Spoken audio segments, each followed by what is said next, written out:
So our first speaker is going to be Reginald. And I'm going to let him give a little introduction about who he is, if you haven't read already on the meetup page. I actually have a huge fear of public speaking, so this is a lot of talking for me, so I'm going to let him take over. Thank you guys for being here. We do have pizza that's just arrived, so we're going to have you hold off on getting that until after his talk is done. You're just hungry smelling it, and then we'll take a quick break in between before we have our next speaker, so you can grab pizza at that point.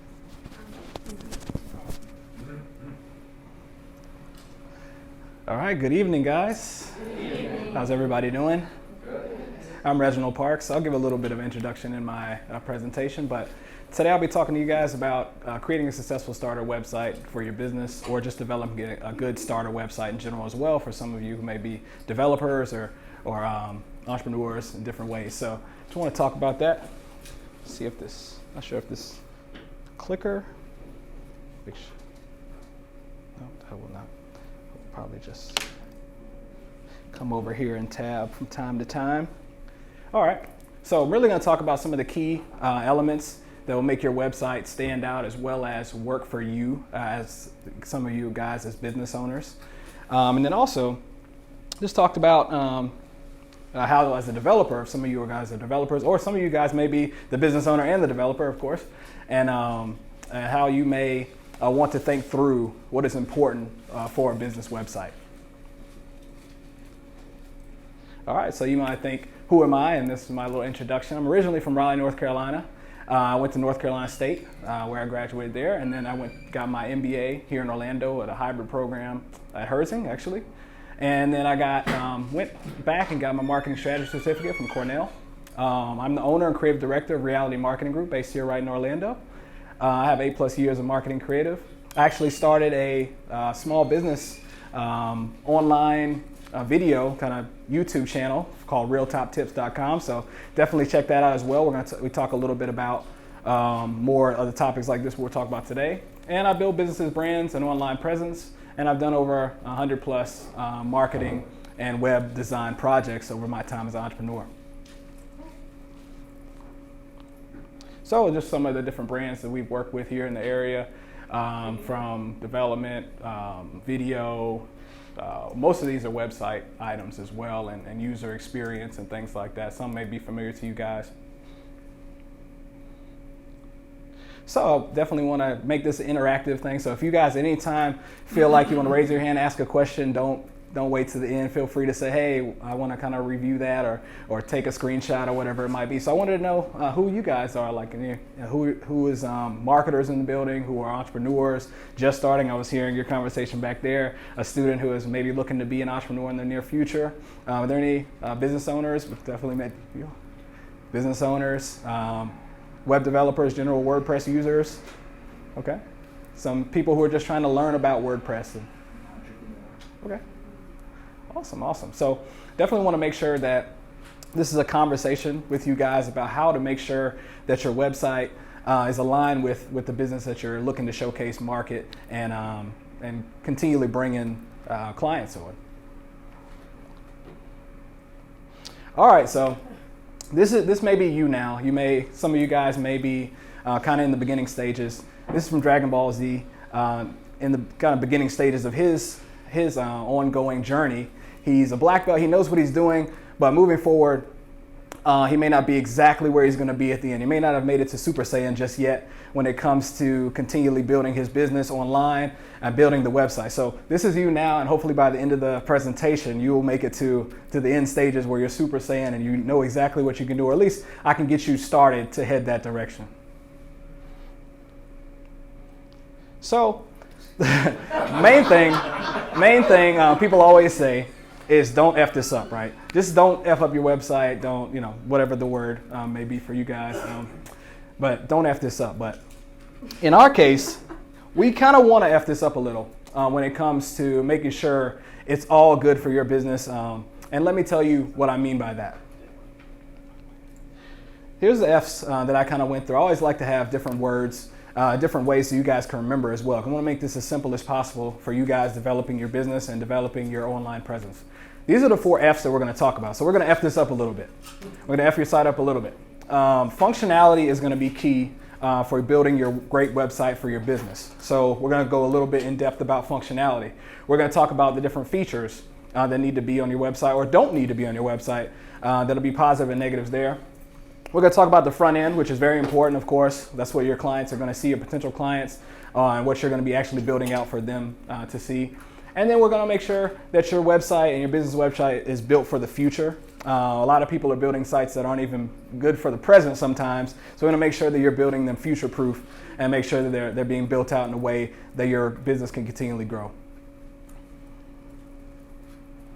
All right, so we talk about functionality. I'm just going to talk about some questions that should be asked prior to developing your site or prior to kind of jumping into it. So what is the client or business looking to accomplish? A lot of times people are just saying we want to build a nice marketing site. Of course, as a marketing agency, we're going to, that's what I do on a day-to-day basis, make things look nice, but also we want to make things function. So what is the business looking to accomplish with their website?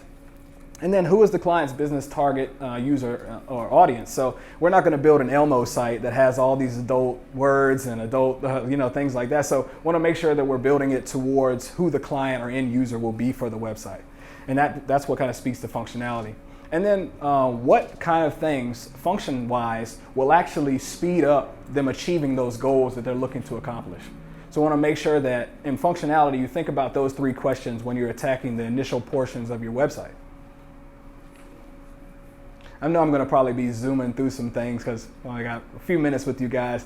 And also I'll actually show my website where I'll post video. I always like to record it so anybody can go back and kind of review it as well. So an example, I always like to use examples that we've made in probably recent 6 months or so. We built a site for a funding company, and I kind of break it down into the 3 things we're talking about as far as functionality. So functionality, they were looking to accomplish lead generation and marketing of their business. So a lot of clearly WordPress sites are related to marketing aspect of it, just general verbiage, graphics, and so forth that are on the site. But we wanted to make sure that they also had lead generation. So their key audience, of course, was business owners and entrepreneurs. And the way that we wanted to speed up achieving that goal was intuitive forms that confirm lead status and appropriate information for each business. So this is just an example of a business and things that they were looking to accomplish, their key audiences, as well as speeding up achieving that goal. So you want to look at those 3 things when you're jumping into functionality for your business site and make sure that you have those questions kind of answered. And we really like to do that prior to even building things out, making things look pretty, because things can look pretty. It could be a Maserati on the outside and then completely break down on the inside. So that's definitely a thing. When we talk about features, features is next F, because we're going to continue to F this up a little bit. The questions you want to ask related to features are what features align with the functionality needs. So a lot of, you don't want to add a bunch of bells and whistles when realistically you're not going to be wanting to make any sounds. So, and then how can we get a solution as simple as possible? A lot of times when we're building in WordPress, even in the beginning stages for myself, building sites, we like to say, oh man, the WordPress has all these different plugins, all these bells and whistles we can add. But realistically, we want to make sure that we're building and utilizing the right features that lean on the functionalities that we're trying to gain. So not throwing in any and everything. So that goes right into, is this feature even necessary? A lot of bells and whistles are not necessary when it comes to your WordPress site. Sometimes you may have things that are interfering with other things or that are messing up your user experience. You may have a side tab that interferes on a mobile device. You may have a different type of cool menu you thought was cool, but it's not necessary for your user or not necessary for who you're targeting. So you want to make sure that everything is necessary and everything is as simple as possible, because the user experience you want to make very, very easy for them to actually sell or actually purchase your product, because what you're trying to do is sell or trying to solicit your services. So we talked a little bit, things not to do. We talked about, of course, adding plugins and third-party items for any and every solution. So look for, if you are looking for plugins and things, or even trying to manipulate different plugins make sure that you're finding those different items that can do multifaceted things if you're looking to have multiple solutions or a solution that's kind of custom to yourself. Even building out into those plugins, maybe even customizing them and things like that to do things that are looking to, that are actually going to help the business. So we don't want to add 20, 30 plugins to a website that aren't even necessary, and or of course we'll talk about a little bit how that's going to slow down the functionality of your site, going to mess up a lot of things, as well as when you're continually updating. As you guys know, and WordPress is updating on a continuous basis, so you don't want to have things that are just destroying your site and destroying your user experience. So back to that, do not overdo it. Simplicity is key. As you see in design, in graphic design, as well as web design, simple flat design, this is the key points, these are the key call to actions. That's what you want to do when it comes to designing your site, when it comes to features and functionality. Anybody have any questions or anything? I have a question. Okay. So there are some plugins that kind of work. I'm not a developer, I just have a website. Seem to work on back end. They're like housekeeping kinds of things, replacing images, that kind of thing. Do those really affect the front end, the user experience? Does it slow the site? Or is it? Well, depending on load? Yeah, load time is going to pretty much pull out all of those plugins no matter what it is. So some of our clients may have a back-end customer relations program. When customer logs in, they can then go see things, but on the front end, it may not show that per se.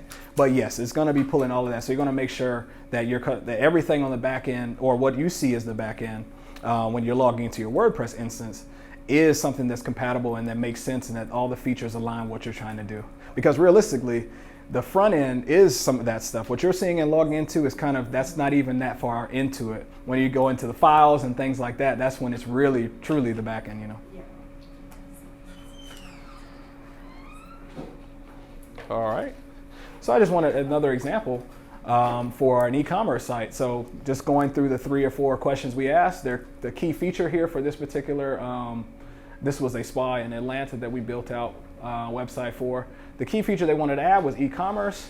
Simplicity, we utilize, everybody's probably familiar with WooCommerce as a plugin that is utilized on WordPress. The number of plugins added to accomplish this, WooCommerce, 1.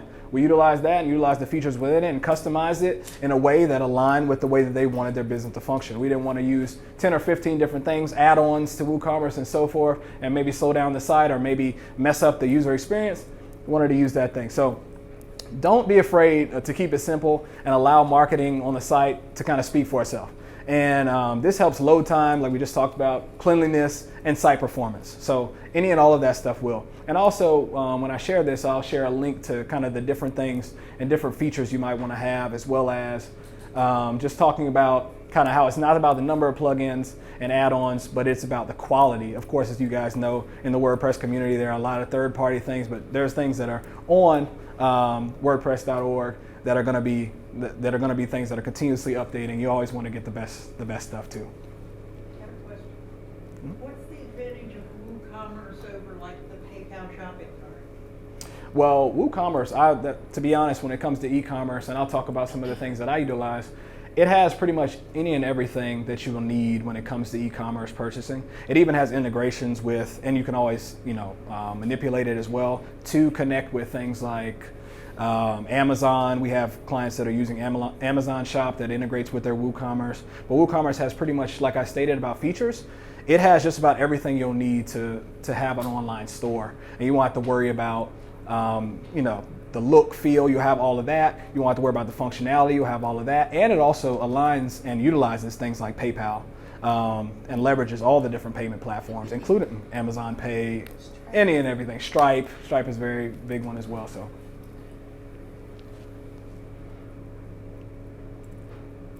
All right, so what do you guys see in this picture? An island, tiny house, a storm, right? So we talk about that. Sometimes this is your website. This is your website, and we talk about the functionality, and we're going to talk about things. We want to make sure that everybody has the correct paddles, the correct boat to get to your website. Your website is an island. A lot of people create this fancy, cool website, but at the end of the day, if it doesn't have the tools and features on the inside that make people come to it or draw people to it or make people stay, well, maybe 2 people are staying in there, then it's not, going to work for your business. So the features that you do need is SEO, and we're going to talk about SEO. I know that was definitely one of the topics I wanted to stop on a little bit when it comes to features. So hosting and speed, and hosting for speed is very key. So you want to look at your hosting. Yoast is one thing that we've definitely used for starter websites to be able to look at keywords, tags, and make sure that your website is up to par when it comes to your SEO. Content is always key as well. You want to have consistent content, consistent keywords and things that align with the things you're soliciting, selling, and that'll continually move you up when it comes to Google. Headings and keywords, we've talked about that. Make sure you have your site maps and everything integrated into Google Webmaster Tools. Your permalink setup. This is pretty much a very, introduction level of making sure your site is set up correctly and has the correct tool utilizing Yoast to really be set up as far as SEO. And I'll also add a link to that. And I'll have all the different things you guys should probably run through when it comes to Yoast and it comes to SEO too when I kind of post this up. Responsive theme always has to do with it. All your images, we just talked about your images and optimization. SEO is going to be a very key instance or a very key portion of your online business, and making sure that you have all of that integrated into your site, into your functionality and so forth, and into your blogs. All right, so everybody wants to be searched. So just go ahead. Regarding the SEOs, and then it said about responsive theme, Mm-hmm. is pretty much what you're looking for, like when you're trying to search for your themes, that it's just says SEO compatible, or is there something more where we know that one is maybe better than the other for SEO? Well, when you're building it out for your business, you want to look a little deeper than kind of the line items, because of course the top 10 or 15 WordPress site, they're going to all say they're responsive as well. I think Avada is one of the top, or Bridge, those type of themes that you pick out. But you want to make sure that when you step through the site, everything is responsive in the menu and the way that it functions, because Google actually kind of, when it runs through your site, it is going to rate you on how functional it is when it switches to different devices. So even running something like a theme that says it's responsive, if your things are running off the screen in certain different formats, if you have different padding, if you may have customized the CSS to do different things, it may be altering that. So you want to always kind of run your own scan, step through your site, even step through my site earlier today to make sure everything was aligning as we continually update pages, as we continually update blogs, because your site is always changing and WordPress is always changing. So you want to make sure that it's compatible that way too, visually, when you just check it yourself as well. Not only. So you're just looking basically for functionality and speed and how easy it is to switch from device to device. Yes, you want to make sure that, and just you not only want to, like I said, trust their notes. Of course, they're going to be selling you the theme, right, but also go through it and look at it on different devices prior to engaging with that theme too.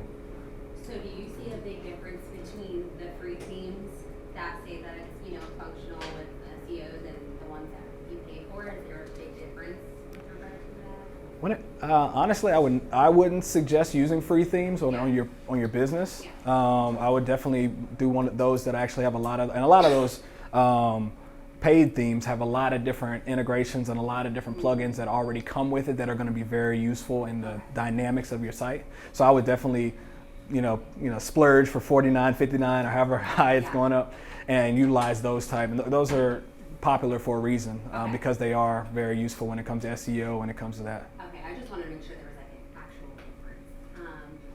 And then, sorry, one more question. Oh, Do okay. you have like your most recommended, like the premium themes that you're like, okay, this one is amazing, or anything it does, or anything like that? Well, actually, when you step on to, we use Theme Forest a lot when it comes to that, and seeing the most popular, and it's really depending on your business. I mean, you want to showcase, or your portfolio, or whatever you're showcasing.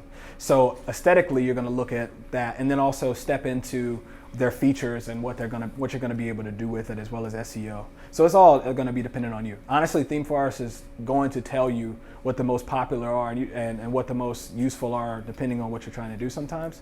I think I have a list that I have on my site too. So, but if not, I'll get your information and let's talk about those. Can you spell what you just said? Theme. Plus theme and then forest like trees. Okay. Yep. Thank you. And that's useful for any design of any case. So they have all different videos and anything you can use there. All right, so we're going to talk about the future a little bit. And we're not talking about, of course, this is, hover taxis and things like that. When you think the future, and when I say make your website good for the future, everybody's thinking 400, 500 years in the future. But some of this, we're just talking about making your site future ready and making it your site ready for change and dynamic. Luckily, everybody here is, WordPress. So when you talk about WordPress, in itself, it's dynamic, in itself, it's scalable. Some of the biggest companies on earth are utilizing WordPress to some degree. So you already have the right step there. You're already taking the right step. So we want to make sure your website is ready for the future. So questions that you want to ask yourself when preparing your site for now and moving forward is this site scalable? Meaning even including or thinking about these things when you're thinking about your hosting. If you're going to be doing e-commerce, if you're doing certain types of amounts of visitors, what kind of servers are you on? What kind of hosting do you have? Things like that, making sure that it's scalable, making sure it's getting to or it will be, and thinking about those things as you continually grow. Is the site manageable? So we talk about manageable, you talk about, of course, the WordPress CMS, but also when you're passing it on to someone else, are you having, what you see is what you get. Builders, how are you going to be managing this, and how is that going to move into the future where you can hand it off to someone else? Is it going to be manageable in putting new functionalities into it and so forth and making it future-proof? Is this modern? Does it align with the design standards that can last? So we talked about a little earlier about like flat design, kind of being aligned with current design standards and things that are going on. So it's I liken this to buying a new car. Of course, when you're going to buy a new car, you don't want the car to look like an old car. You're buying a new car. So we want to make sure that your website is always being refreshed, and that's the ability with WordPress and the ability with your site. You can always continually refresh and make sure that it's aligned with new. And of course, people are coming to your website to purchase your product or your services, so they are going to see how the aesthetic and things like that align with, okay, this is the quality of what we're doing. And are you aware of future needs and upcoming industry needs? I'll talk about that a little bit on the next slide, but always make sure that your site, when you think about the future. So let's say you're a pizza shop, you're thinking about, okay, let's just make our online presence, let's just make sure everybody knows where we are, what we're doing, etc. But you always got to make sure that you have, you're thinking about the future. In the future, maybe we're Domino's, maybe we need online ordering, maybe we need tracking, maybe we need all those different things. So make sure that you're thinking about future needs and industry needs that you're going to be aligning with in the future as you scale. Then that's what kind of goes with is it scalable? So here's another example we did for the Florida Census. So like I said, WordPress in itself is a scalable platform. You guys are already using the right platform when it comes to movable add-ons, capabilities, etc. Of course, when I say movable, I mean, hey, we're hosting now, maybe you're hosting with GoDaddy. Maybe you're going to be able to shift that to an AWS or wherever you're going to be doing things that are going to continually be able to scale and grow larger and larger. Manageable, let's talk about that. What you see is what you get. Builders and CSS to make sure the site adjusts to type and all the content for your theme options and theme changes. And modern, so you're talking about flat designs, great imagery, and following design standards, and continually looking at that and updating your site, maybe quarterly, depending on how, who is over your site or who may be your CIO or whatever it may be, depending on your size of your business. Some of us, of course, or some people, maybe entrepreneurs, you may be the CEO, CIO, I know everything, so that's definitely make sure you pay attention to your online presence as that's where you're being found. So just these few items can make your site future-proof as things are always changing in the world of design. You want to make sure that you are up to date and revisit your site every once in a while to see where you stand.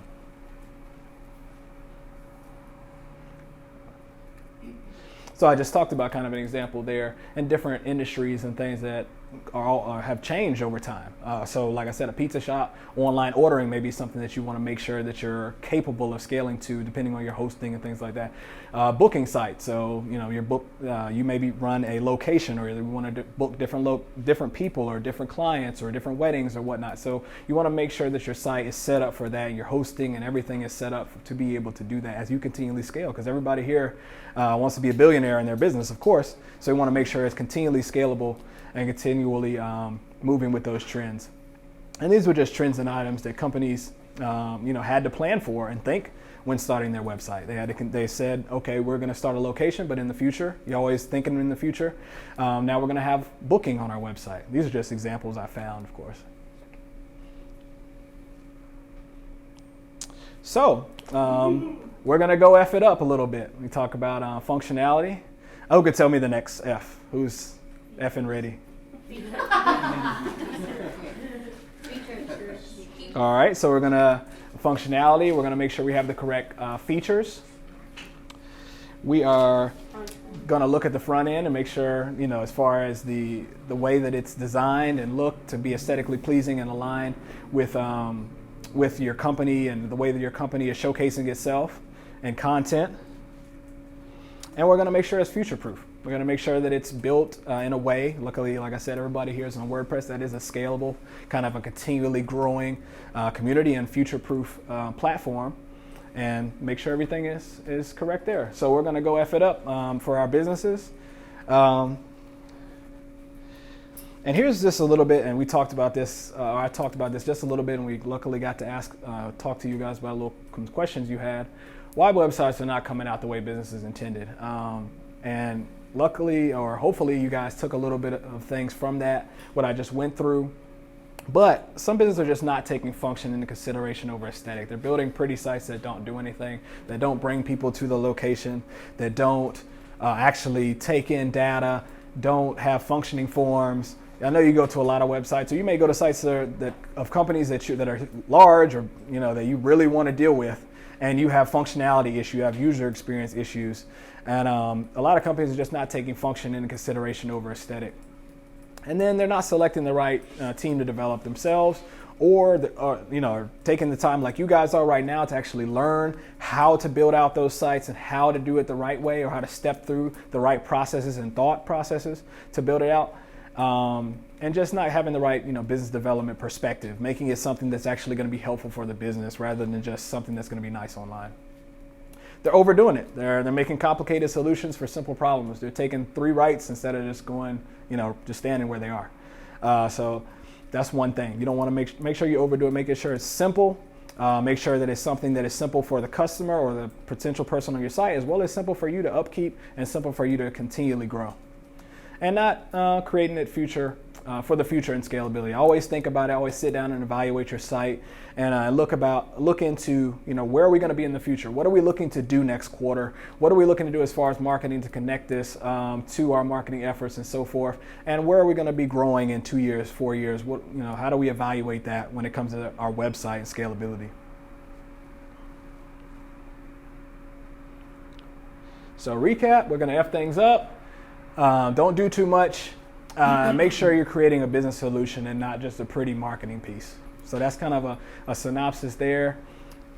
So hopefully at this point you guys are here where you kind of understand, leveraging WordPress, and you now, I don't know how I did on time, maybe 25 minutes later.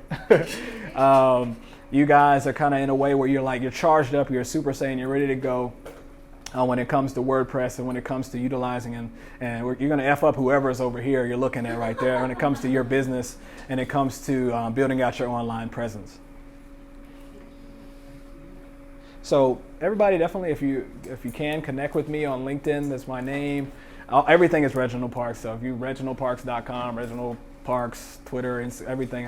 One of the first things I invested in was my name. So, and then Real Top Tips is where I actually showcase different tips, different plugins, why WordPress is one of the best and the best CMS to utilize, anything when it comes to marketing, agency type of things to leverage for your business. So would anybody have any other, I can swing it back to you, man. I see you. I'll let you down.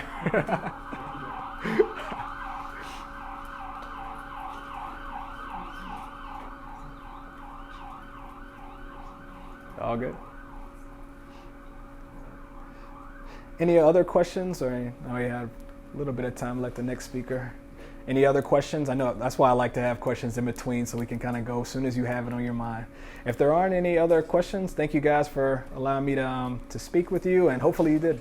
Question? So if you're a small business starting out, what type of budget should you allocate for a good, decent website? A good website that's functional, I think you should probably at least start with 4 figures, $1,500, $2,000. Think about it to at least get a good starter site. That's inclusive, even if you're building it yourself. Think about that as hours, and say this is how much time and effort I should put into this. Building out, like I said, utilizing premium themes, hosting, images and things that you're going to utilize that are going to actually be the quality of your site. So that's probably a minimum, I would say, when it comes to as far as budget. Put a dollar figure beside it. That's my thought. When it comes to businesses and their websites, do you have a handle on what % of business operators want to get their hands dirty on their own website versus leaving it to an expert? I do not have any data I can leverage on that one, but I know there are a lot of business owners that definitely with the DIY different CMSs and things out there that really want to dig in, and that also just say, hey, well, I see commercials for Squarespace, I want to do it myself, but I think that it's definitely good, as everyone knows, to leverage someone who is an expert on it, at least get advice to see the correct direction and where to build it, and make sure that it's in the direction in which you want your business to grow. So whether that's leveraging your own knowledge and just investing time in learning, or signing up with an expert to walk you through each step or build it out for yourself. But I know there's probably a good percentage of people who definitely are diving in and utilizing at least at the starter stage, like WordPress, and leveraging that for sure. I found out about a plugin called Elementor, where pretty much you can see it from the front side and kind of design it. Absolutely. As opposed from the back end. Mhm. And it's supposed to help. What are your thoughts on that? I sometimes go back and forth, Mhm. depending on just where I can figure it out first. But that was a tool that was suggested to me just to see if it's easier to design from the front end versus the back. There are several, honestly. Once you dig into that hole, Elementor is definitely one that's been marketing a lot and pretty popular. Elementor, there was Beaver Builder at one point, was very popular. There is Divi, a lot. Divi actually, the theme itself, pretty much you pay for it monthly to be able to have that type of service and build out. But their themes are cool. They leverage the fact that they utilize their own kind of things. There's theme fusion, depending on what theme you build. There's a lot of what you see is what you get builders on the back end and front end that you can leverage to make sure you can update. I have heard Elementor is a good one. But definitely look at all the different themes and what can be incorporated. You don't want to do too much. Some of them come with them, their own builder that is very similar, if not the exact. So, for sure. Yeah,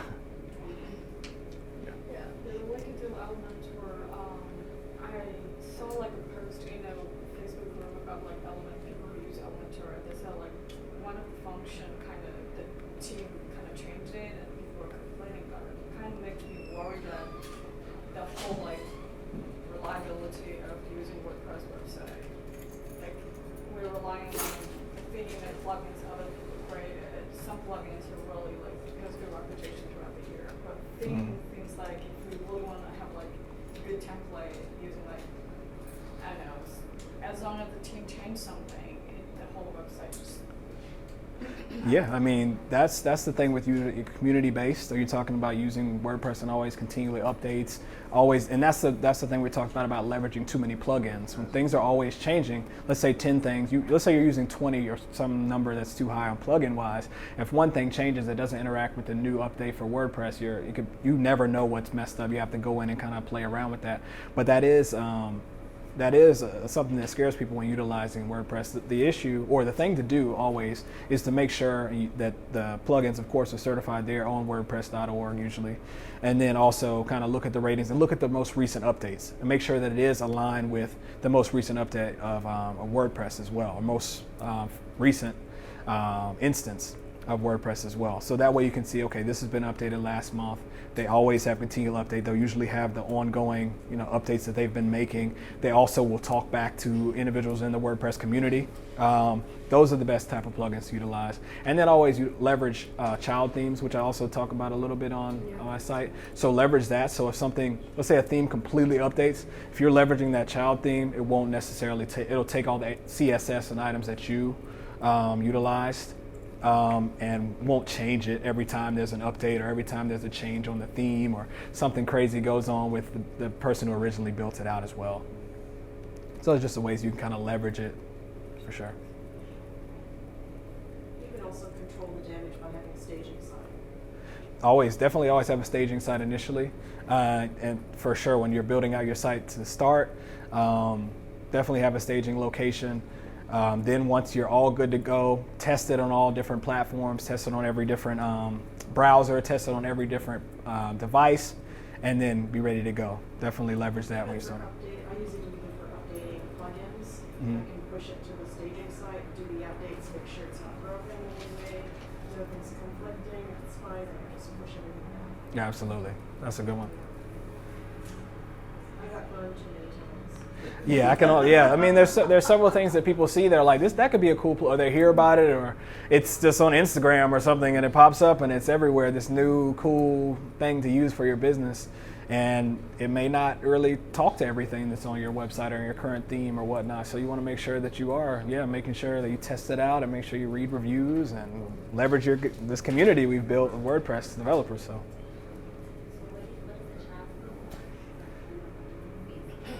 A child theme is actually a theme. Let's say you went with one that utilized Elementor or then you can actually build out your own theme that pulls from that. But when the updates of this theme, let's say this theme completely changes and there's a new update. Once you've built out this particular child theme here and all the CSS that you've created inside will essentially not be changed when this one's updated, but it's pulling from it. It's pulling the general elements. I think I'm probably giving a novice overview of it, but that's pretty much what it is. And that's what you definitely want to leverage when developing. Question about the imports. Are they able to deal with languages, different languages? Well, yes. I mean, if you're building out the website in another language in general. You have to be able to have the language. Oh, there's several. I mean, there are definitely actually one thing to leverage there when just switching over languages. You could do Google Translator. We use that a lot for different languages. So, for instance, for the Florida Census or Florida Counts Initiative, it's in 5 or 6 different languages. You can actually create subdomains subdomains for different languages as well. So when someone changes, it will change the entire language as well. And then also you can build out those subdomains if you want to make sure that it's translated accurately. Build out those subdomains into each one of them for Spanish, Creole, whatever it might be. So when someone clicks on it, it's accurate, because Google may throw off a couple words or something. More than a couple, honestly. I was going to say, you probably want to create separate languages. Definitely. Because if you rely on translation, your site is not going to be looked at as reputable because it's going to translate poorly. Absolutely. True. It's really just another site with another language. Yeah, absolutely. Yeah, one question about accessibility for people with disabilities. Does any of these buildings have that function, or how's that work? There are add-ons and plugins that do have accessibility, but we actually work with a firm to look over our larger projects to make sure it kind of goes by all the codes. There are different plugins that are accessible, and I'll actually add that. Maybe I'll add that to when I post this video, because we do make sure that it is accessible, because that's a very big issue when it comes to lawsuits and when you are dealing with a lot of individuals in general, and that's a very important part of the population. So there are, of course, accessible add-ons and things to make sure that you can change it to black and white, change it to brighter resolution smaller and larger letters and things like that for sure. Are you familiar with the open source version of WordPress, like how to get that set up, and like if someone wants to just practice building websites? Yeah, I mean, I think it probably would take a few minutes to kind of walk through it. But if you pull that down and just kind of essentially put it into your server and really just start it from scratch. Sometimes we've had to do that just in general. But it's pretty straightforward once you kind of unzip it and put it into, and I think it may have directions when you go into it I haven't done it recently because we kind of have a push button start thing for all of our items at this point. But yeah, maybe I'll talk to you offline about a little bit about that. I haven't done it in a while, but definitely there is, of course, when you unzip WordPress, select the language, go through the complete setup of it and complete, and they, of course, when they release a new variation of it, they do release a new file where you can step through that. I think they do have the instructions there as well on how to unzip it and how to install too. Gotcha. You can usually ask your web hosting company to do it for you too. Well, I was trying to do like a local, like just use my own and just run it off there. Flywheel local. Flywheel, yeah, that's a good one. It's a very good one. You can just run it right on your PC, play with everything, play with your local file sources. It's definitely what we use for dev. And when you're you can be on a flight making a website, things like that. And it's free, yeah. I was using Apache. Yeah, that's a complicated. Might be over now. All right, guys, I think I'm running over a little bit just with questions. But glad you guys did have questions. I'm glad you were interactive, and hopefully I was good for you guys. And check out my site if you took a picture there, and I'll post the video and stuff like that as well. So. Thank you. Thank you. Reginald, you did a great job. It was a wonderful presentation. I love that you focused on functionality of a site because sometimes people do get caught up in the aesthetics and what it looks like, but it really, at the end of the day, has to function properly to be useful. So you can always ask him more questions later. The event goes until 8:30, but we want to save some time.